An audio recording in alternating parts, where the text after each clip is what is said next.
Hey, it's Valentine's Day, February 14th, 2008. I'm here with my sweetie. That's a good one. And you're listening to some romantic music this morning. What are you listening to? It wasn't romantic, but before that, I just want to make sure I wish my wife, Donna, a happy Valentine's. I love you very much. And actually, this morning I was listening to an Elvis song. That was the song where he says, a little less conversation, a little more action. And it's with the show Las Vegas. That's their theme song. And I was thinking about that because, you know, I consult on businesses that are having struggles in their sales departments. And what I find is a very, very typical problem is representatives think they're working hard. You know, they think that they're really doing something that's making a big difference, and they're really not. And when you press them on what they're doing as far as their business life, they're really not doing as much as they could be doing. So today's conversation is really about action. You know, there's a saying in sales that telling is not selling. You know, even though when you're talking, this doesn't mean that we don't have to talk for a living. We absolutely have to talk for a living. What it means is we have to make sure that our talk is moving people to action. That's the purpose of being in sales and being a representative. So I find it very important that we start off by analyzing what are you doing today. If this is day one of being introduced to Glenn Broder's system, just a yes or no, please. What should you do today to make a change in your life? And the first number one thing that you can do is to look at your book and to see who are my real prospects. How many real prospects should I really have? How many people, if I really want to press myself, can I get out and show what I'm offering? So a little less conversation, a little more action. The action needs to be defined action for qualified prospects.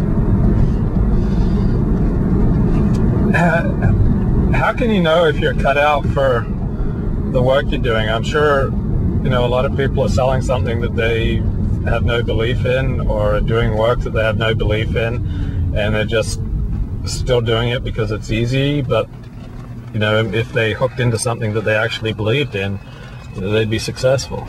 You know, that's a very valid point. A lot of people in life in general are basically walking around in the dark.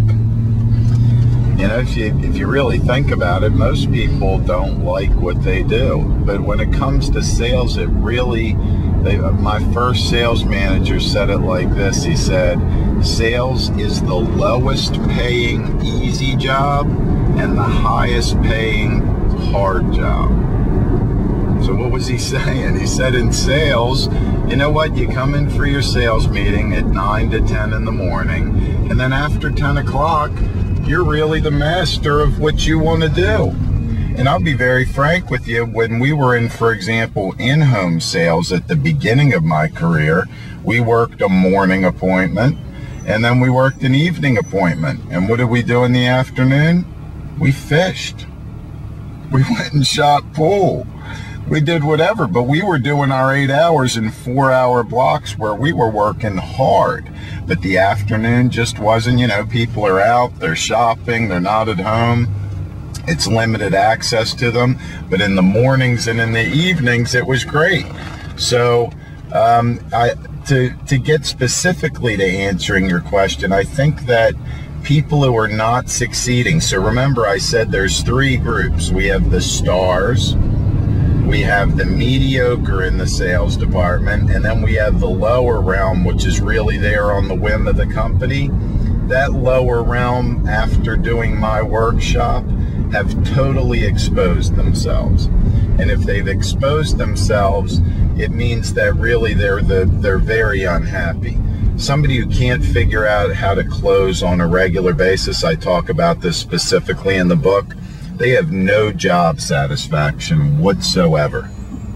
They really have no job satisfaction. Right. Every moment, it becomes a terror. Okay. Think about it. If you're scared of talking to people, or you're not capable of doing that well, and you try to go out and do that, it's a terrifying experience.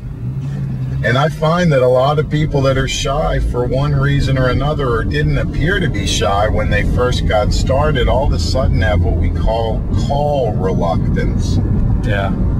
Where I can pick up the phone and call anybody at any time if they're qualified for what I want them to do. There are some people that will never be able to do that. And as soon as you see call reluctance, I really don't have to fire people in most of my organizations. I can pull them into the office and go, maybe you ought to go home and think about whether you like doing this or not. Yeah. If you do, come back, we'll work real hard, I'll teach you exactly how to do it. If you don't, then you know what, no hard feelings. I don't want you to do something that's not right for you. But if you're the kind of person who can talk to people freely, and let's face it, we're just two beings. You should be able to walk up and talk to anybody. We'll talk more in the future about getting over that fear. As a matter of fact, we'll do quite a bit about fear.